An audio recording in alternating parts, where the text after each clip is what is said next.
La Médina d'Essaouira fait peau neuve et c'est grâce au programme complémentaire de réhabilitation et de mise en valeur de ces espaces pétris d'histoire lancé par Sa Majesté le Roi. Un chantier suivi de près par le souverain qui a visité hier l'ancienne Médina de la Cité des Alizés. Amir El-Mouminin s'est également rendu à Beit Dakira, un haut lieu de préservation et de valorisation de la mémoire judéo-marocaine. Les développements avec Nisri El Hamdawi. Essaouira, la ville à l'identité plurielle, accueille dans la joie et l'allégresse Sa Majesté le Roi Mohammed VI. Elle arbore aujourd'hui un visage radieux après avoir bénéficié d'un programme complémentaire de réhabilitation dans ses tanquis le souverain. Un investissement de 300 millions de dirhams. Le chantier bénéficie à 13 000 habitants de la Médina. Au cœur de l'ancienne Médina d'Essaouira, le souverain Amir El-Mouminin a visité un lieu unique en son genre en terre d'islam. Beit Dakira, un espace qui retrace tout un pan de l'histoire judéo-marocaine. Une belle maison qui porte une mémoire encore vivante, celle du patrimoine culturel et cultuel de la communauté juive d'Essaouira. C'est un moment très important et un message très important que le Maroc envoie aujourd'hui à travers la présence de Sa Majesté le Roi, ici depuis Essaouira. Un message qui montre que le Maroc revendique sa diversité, revendique la pluralité de toutes ces cultures qui font sa richesse. Et on est ici à Essaouira dans une ville qui est une ville monde, une ville qui a été reconnue d'ailleurs à de multiples titres par la communauté des nations à travers l'UNESCO.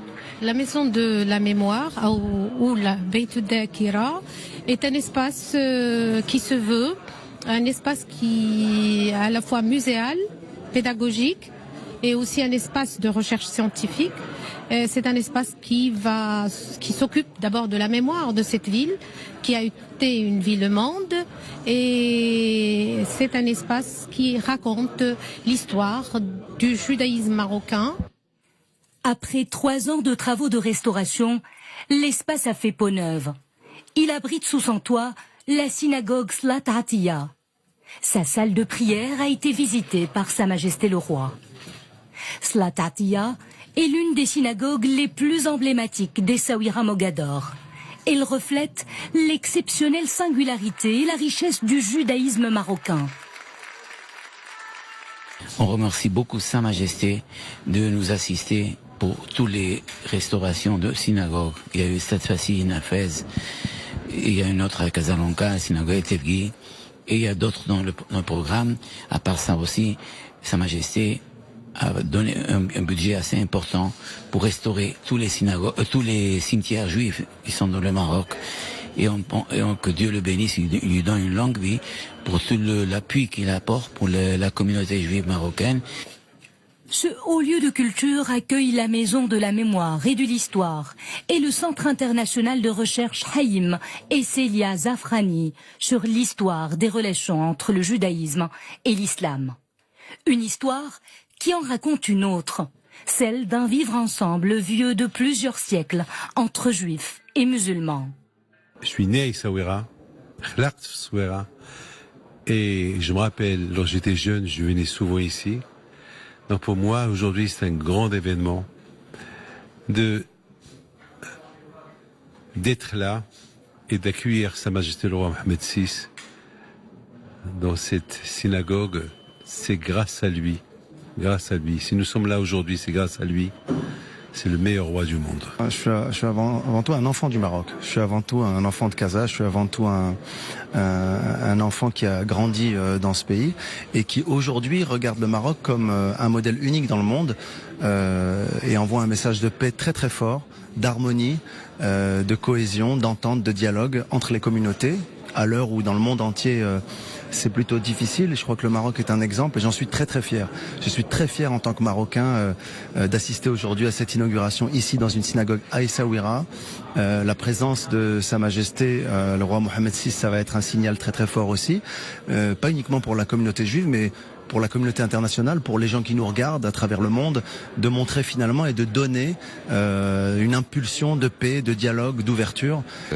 Essaouira comptait plus de 42 synagogues dans le 19e siècle. Donc ça explique aussi la forte... il y avait une grande communauté juive marocaine qui habitait dans la ville de Mogador à l'époque. Le conseiller de Sa Majesté le Roi a présenté au souverain Amir el-Mouminin les 2 livres saints, le Coran et la Torah. Par la suite, le chantre Michel Habitant a interprété des chants religieux avant que le rabbin de Casablanca, Monsieur Joseph Israël, ne prononce une bénédiction pour Sa Majesté le Roi. Permettez, Majesté, à votre fidèle serviteur d'exprimer notre immense fierté, notre infini bonheur, notre gratitude à votre Majesté. Ce jour est historique. Il porte l'empreinte de notre Maroc séculaire, millénaire, qui a su protéger la très grande diversité qui est la richesse centrale de notre pays, Nahamassidi.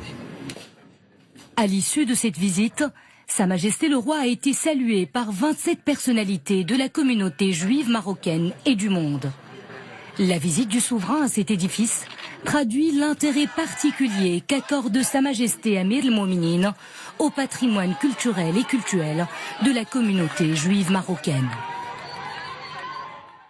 Et à l'occasion de la visite de Sa Majesté le roi Mohammed VI à Beit al-Dakira et Essaouira, le souverain a offert à la cité des Élysées un dîner en l'honneur des membres de la communauté juive marocaine et des grandes personnalités venues du monde entier assister à ce grand événement.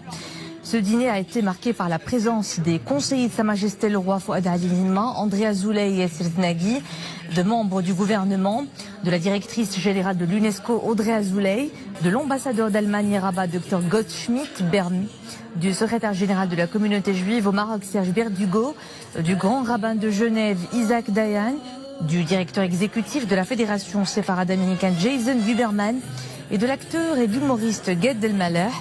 Plusieurs hautes personnalités ont également pris part à ce dîner.